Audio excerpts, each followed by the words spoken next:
tout le monde, je vous retrouve aujourd'hui pour une vidéo un petit peu spéciale puisqu'il ne va pas s'agir cette fois-ci d'un tutoriel mais d'une vidéo que certains d'entre vous attendent peut-être depuis 2 mois maintenant puisqu'il s'agit de ma vidéo questions-réponses.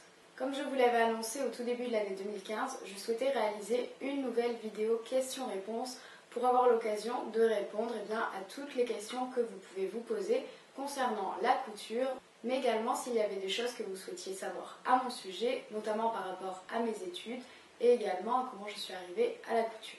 J'avais déjà réalisé une vidéo questions-réponses cet été, donc si jamais vous ne l'avez pas vue et qu'il y a des questions que vous vous posez, peut-être que vous pourrez déjà trouver la réponse dans cette dernière que vous pouvez trouver en cliquant juste ici.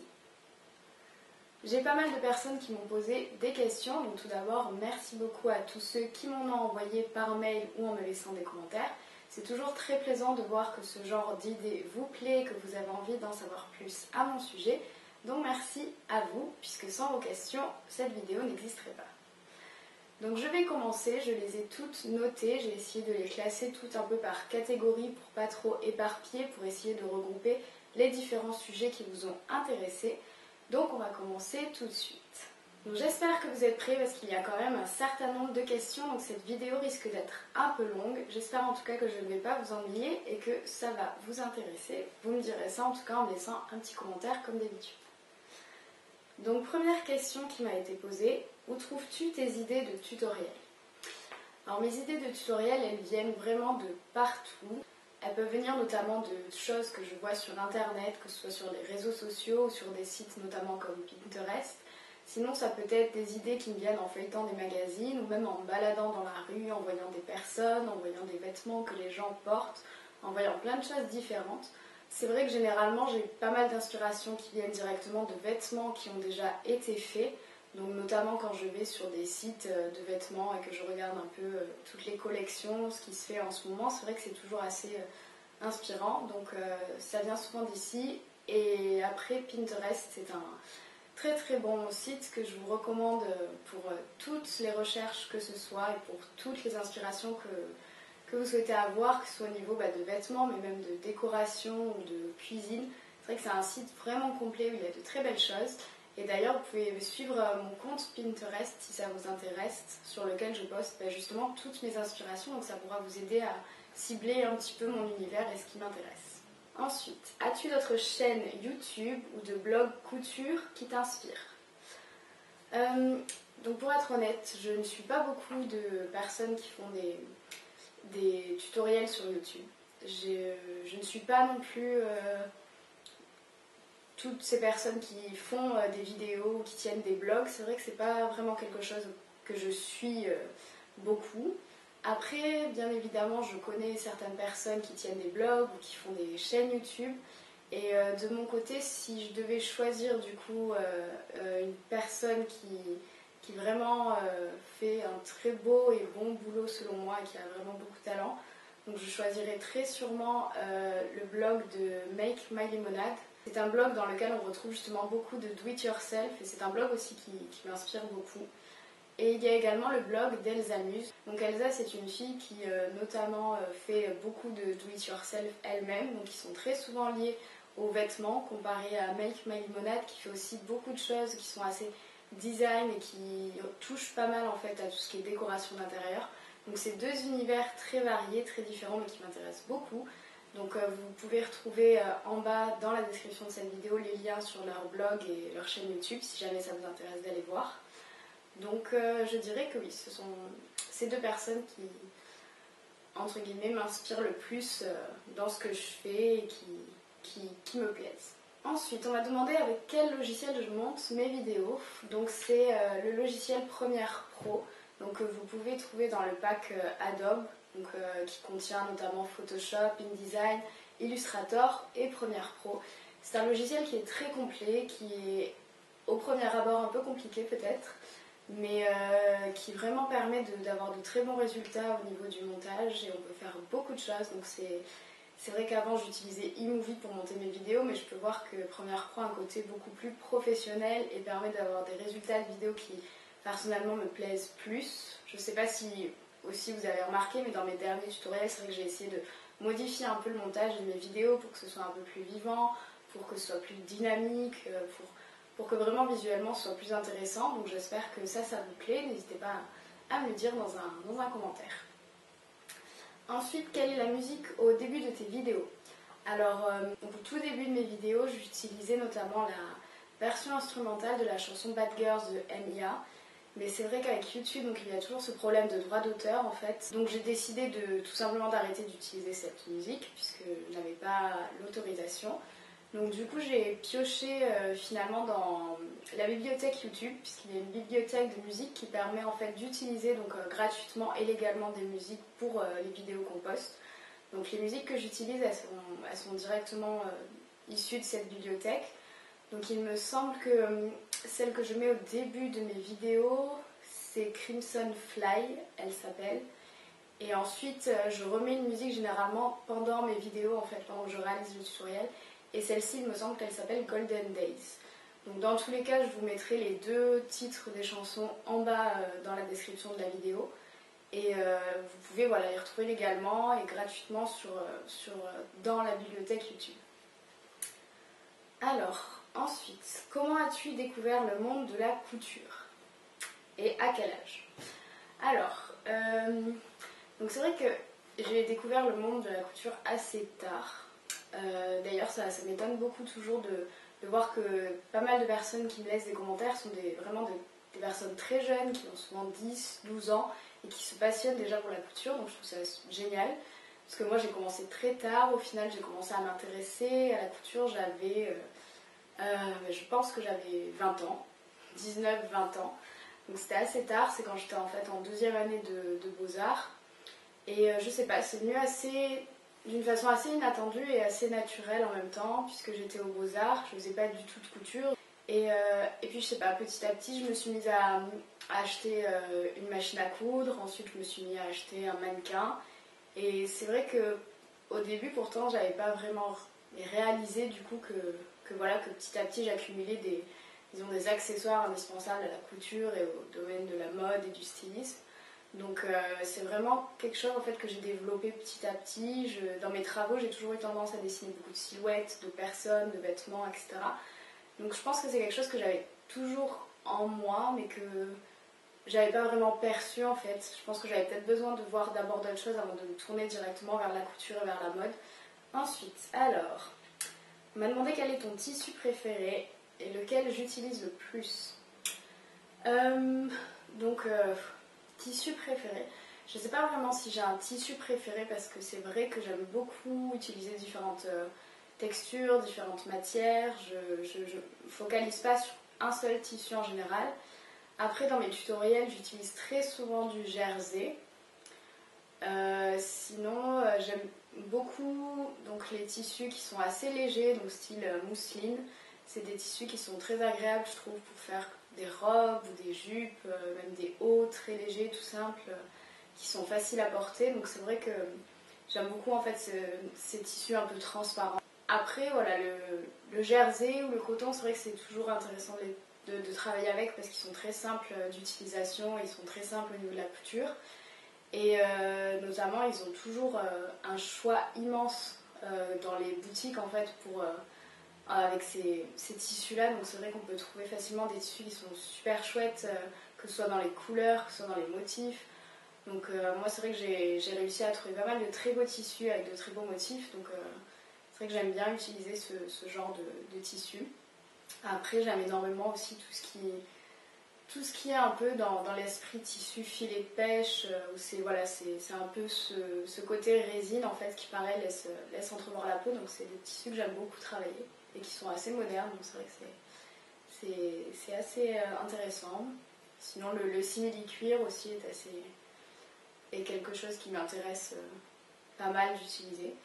Donc je peux pas vraiment choisir un seul tissu parce que c'est vrai que j'en utilise vraiment des traits différents les uns des autres avec des spécificités différentes, donc c'est un peu dur d'en choisir un seul. Alors, donc une question qui revient énormément, c'est où achètes-tu ton tissu? Je crois que c'est une des questions qu'on m'a le plus posée depuis le début de ma chaîne. C'est une question, je crois qu'on me pose presque tous les jours. Donc mes tissus, alors c'est vrai que comme je suis sur Paris, j'ai la chance de pouvoir aller au marché Saint-Pierre. Le marché Saint-Pierre, c'est vraiment l'une des enseignes phares dans Paris pour tout ce qui est achat de tissus et de matériel de couture. Donc c'est un magasin qui se trouve au pied de Montmartre, donc c'est à côté de Pigalle. Et voilà, c'est tout un quartier en fait, tout autour, il n'y a que des boutiques de tissus, d'accessoires de couture, de mercerie, etc. Donc il y a également Rennes, etc. Donc le marché Saint-Pierre. C'est vraiment des enseignes en fait qui sont très connues et très prisées dans Paris. Donc généralement j'achète mes tissus là-bas. Après, c'est vrai que quand on n'est pas sur Paris, ça peut être difficile de se rendre sur Paris juste pour acheter des tissus, c'est même pas possible. Donc par rapport à d'autres magasins que vous pouvez facilement trouver, donc déjà dans un premier temps vous pouvez aller en mercerie, voir ce qui se propose, parce que des fois vous pouvez avoir de très bonnes surprises et trouver de très bons tissus à des prix raisonnables. Sinon, par exemple quand j'étais sur Toulouse, j'achetais généralement mes tissus à Toto Tissus, donc c'est un très bon magasin, ils ont vraiment beaucoup de choix. C'est notamment là que j'ai trouvé mon tissu pour faire une des robes que j'ai faites, que vous pouvez retrouver également dans la description de cette vidéo, également la robe de pièces que j'ai faite. Donc il y a beaucoup de choix et vous pouvez trouver vraiment de très belles choses. Chez Mondial Tissu également, il y a pas mal de choix, donc voilà, ce sont des enseignes que je vous conseille. Et sinon, on m'a demandé également quel site je conseille. Pour les sites, c'est vrai que moi je ne commande pas trop sur internet parce que j'aime bien voir vraiment le tissu et pouvoir le toucher pour savoir s'il est épais, s'il est fin. Enfin, c'est vrai que le toucher c'est vraiment différent parce qu'on a vraiment la sensation en fait, et on pourra vite savoir ce qu'on va pouvoir faire avec ce tissu et pas faire. Mais sinon, je peux vous conseiller quand même comme site Ma Petite Mercerie, qui est un très bon site où il y a également tout ce qui est accessoires et ustensiles pour faire de la couture. Et sinon, il y a un site qui s'appelle 1000 et qui ont un choix de tissus aussi assez incroyable et qui sont assez étonnants. Donc il y en a des très très beaux. Ce sont de très bons sites, très fiables, donc vous pouvez aller y jeter un coup d'œil et vous me direz ce que vous en pensez surtout. Ensuite, alors, quelles sont tes mensurations? Ben, ça tombe bien parce que la dernière vidéo que j'ai réalisée, donc dimanche dernier, c'était exactement sur ce sujet. Donc vous pouvez la retrouver en cliquant juste là. Et dans cette vidéo, vous allez pouvoir donc découvrir mes mensurations. C'est vrai que c'est assez important de savoir au final quelles sont mes mensurations, puisqu'après vous, ça vous permet du coup d'adapter les patrons que je mets dans les descriptions des vidéos par rapport à vos propres dimensions. Donc après, pour vous donner un aperçu, disons un peu plus concret, donc je suis vraiment pas grande, puisque je fais 1m57. Donc généralement les patrons que je propose, c'est soit du XS, soit du S. Des fois les t-shirts ça peut éventuellement être du M parce que c'est vrai que des fois j'aime bien porter des t-shirts un peu larges. Donc généralement j'essaie de l'indiquer sur les patrons, la taille à laquelle ça correspond. Et voilà, du coup c'est vrai que j'ai une taille très petite, et que ce soit en taille, en hauteur et aussi au niveau des vêtements que je porte. Donc du coup voilà, faites attention à ça quand vous voulez vous lancer dans un de mes tutoriels. C'est vrai que généralement il faut toujours reprendre le patron en fait, parce que sinon ça risque de ne pas tomber juste sur vous, que vous soyez, par exemple que vous ayez des dimensions plus grandes ou même plus petites que moi. C'est vrai que du coup il faut souvent adapter à ce que vous fassiez exactement la même taille et les mêmes mensurations que moi. Ensuite, donc comment as-tu appris la couture avant d'être en école de mode? J'ai commencé à apprendre la couture toute seule. Donc tout d'abord, dans un premier temps, c'est ma mère qui m'a montré les bases, comment enfiler le fil, comment enfiler une canette, comment la remplir, comment faire des points avant, des points arrière, etc. Donc c'est elle qui m'a montré un peu toutes ces bases. Et ensuite, je me suis tout simplement lancée toute seule.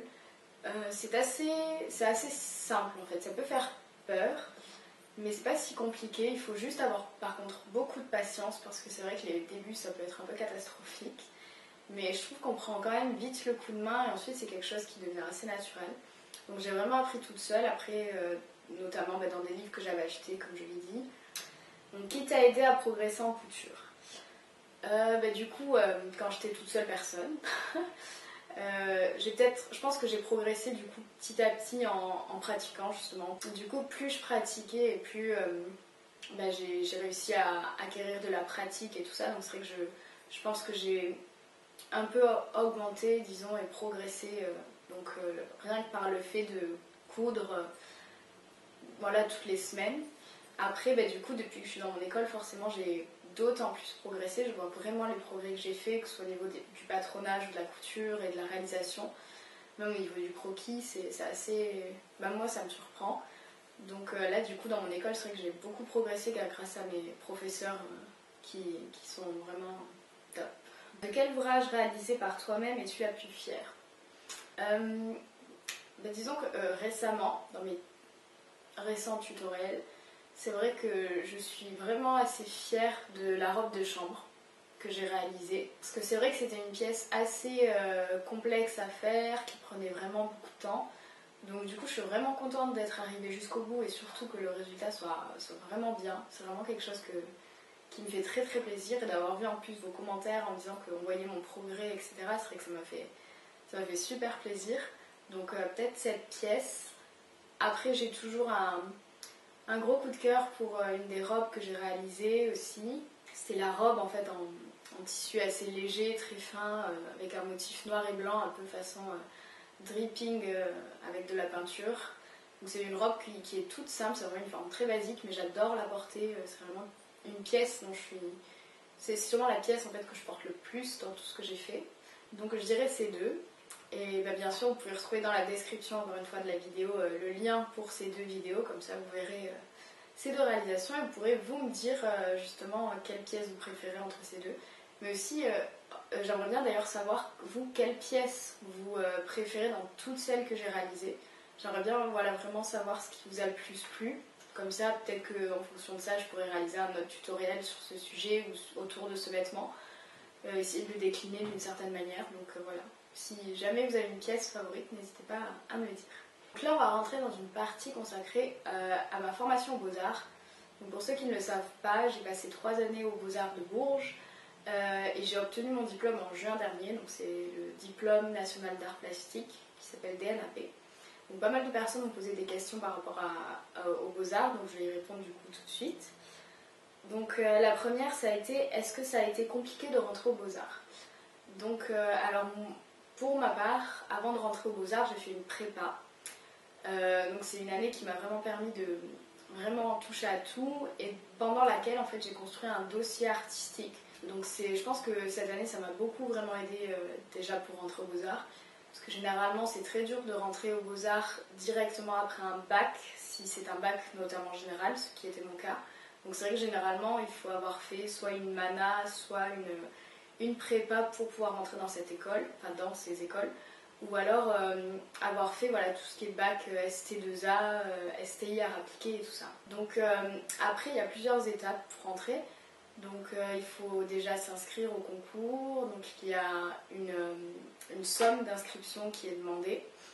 Ensuite du coup il y a... Alors ça varie en fonction des beaux-arts, donc c'est vrai que moi ça a été d'une certaine manière, le concours s'est passé d'une certaine manière, et dans d'autres écoles ça peut se passer autrement.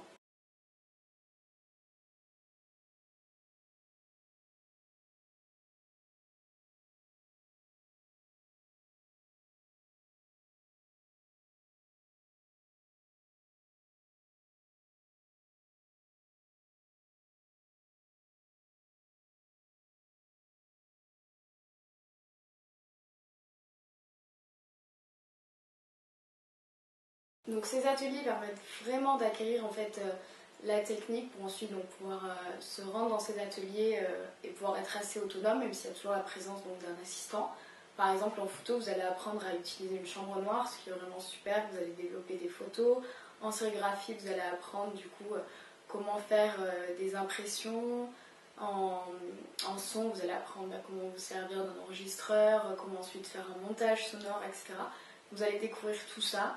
Et ensuite, pour la deuxième et troisième année, en fait, on a des matières à choisir, disons, qui vont être nos matières principales. Donc, par exemple, on devait en choisir 3 à chaque semestre. Donc, du coup, par exemple, si on préférait le dessin, la peinture et la photo, on choisissait ces 3 médiums. Et du coup, c'était nos 3 médiums généraux. Et du coup, c'était nos 3 médiums généraux, donc ceux avec lesquels on allait sur lesquels on allait être très souvent pendant ce semestre, en fonction de ce qu'on choisissait. Après, on n'était pas obligé de choisir ces trois matières en fait obligatoirement les mêmes sur l'autre semestre. On pouvait complètement changer, donc du coup c'est ça qui est bien, c'est qu'après on peut continuer quand même à tout voir, même si on se spécialise un petit peu. Après, ça n'empêche pas, mais si on choisit 3 matières principales, d'aller dans d'autres classes en fait pour suivre les cours. Du coup, c'est juste qu'on n'est ensuite que noté dans les 3 matières qu'on a choisies. Donc par rapport à l'emploi du temps, c'est quand même un emploi du temps qui est assez léger. On a beaucoup de temps pour nous, donc pour travailler sur nos projets perso. Il y avait pas mal d'après-midi où par exemple j'avais pas cours, ou de matinées où j'avais pas cours, donc c'est vrai que c'est des emplois du temps souples qui du coup laissent le temps pour faire quand même un travail personnel en fait chez soi ou alors dans les ateliers, puisqu'on peut quand même y aller même quand on n'a pas cours. Donc c'est assez souple au niveau de l'emploi du temps, je dois dire. En tout cas pour ma part aux Beaux-Arts de Bourges. Et ensuite on m'a demandé quelles sont les matières et contenus des cours. Donc du coup j'en ai parlé, je l'ai mentionné un petit peu, mais plus précisément. Donc comme matière et cours, du coup il y a par exemple du son, de la vidéo, le travail du bois, du métal, de la sérigraphie, de la gravure aussi, du coup de la photo, de la vidéo, de la peinture, du dessin. Il y a également des croquis de nus. Il y avait également aussi tout un cours qui s'est organisé autour du métier à tisser en fait, puisque du coup ils avaient réussi à ressortir un ancien métier à tisser du grenier. Donc du coup il y avait tout un cours qui était organisé autour de ça. Après bien évidemment on avait des cours qui étaient plus, disons, théoriques en fait, et moins pratiques. Donc on avait forcément l'histoire de l'art. Ensuite on avait quand même un cours d'anglais et on avait également un cours d'écriture, comme on a un mémoire à rédiger en fait en 3e année autour de notre sujet de diplôme. Eh bien, on avait un cours d'écriture dans lequel ça nous permettait de commencer à s'exercer à ça, puisque c'est vrai que rédiger un mémoire c'est un peu compliqué et ça prend du temps. Donc voilà pour les beaux-arts. Et du coup maintenant on va passer donc à mon école de stylisme dans laquelle je suis actuellement, puisque forcément ça intéresse beaucoup de gens et j'ai eu pas mal de questions à ce sujet.